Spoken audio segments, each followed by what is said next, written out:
Chapter 2.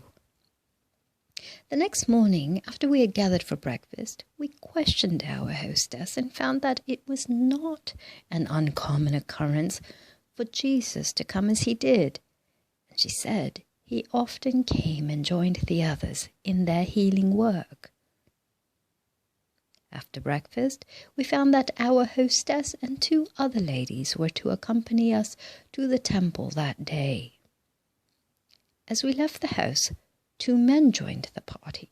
One told our hostess that there was a sick child in the village who was asking for her. We followed the men to the home of the child and found it very ill. Our hostess walked forward and held out her hands. The mother placed the child in her arms. Instantly, the little one's face brightened.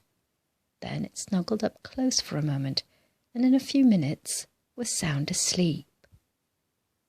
Our hostess returned the child to the mother, and we proceeded to the temple.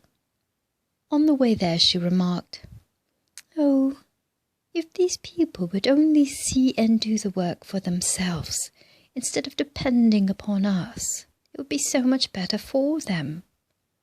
As it is, they let us entirely alone until some emergency arises. Then they call for us, which is quite all right, except that it does not give them any self-reliance whatever. We would much prefer to see them self-reliant, but they are childlike in every way." By this time we had reached the foot of the ladder. We went up and entered the tunnel. The 2 men accompanied us.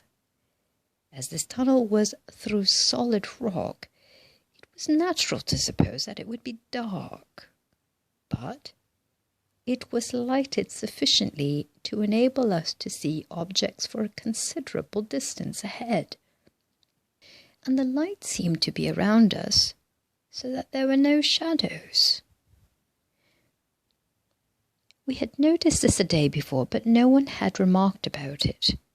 Upon making inquiry, we were told that the light was around us, just as it appeared to be, and that when there was no one in the tunnel, it was dark.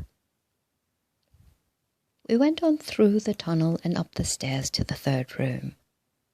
This room was somewhat larger than the 2 below, and there were a great many tablets stored along 2 walls.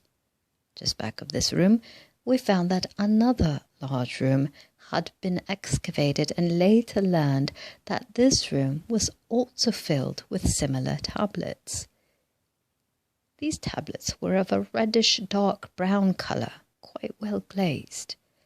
Some were about 14 by 24 inches and about 2 inches thick, and weighed from 10 to 12 pounds each.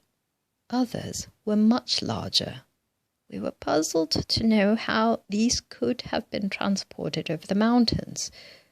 We expressed our wonderment at this time, and were told that they were not transported over the mountains, but were brought to the Gobi country when it was fertile and well settled, before mountains were raised.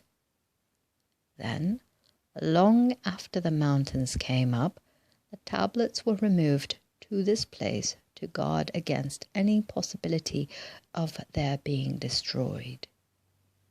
It is claimed that before the mountains rose, a great tidal wave ran over a portion of the country, totally devastating it and a large portion of the population.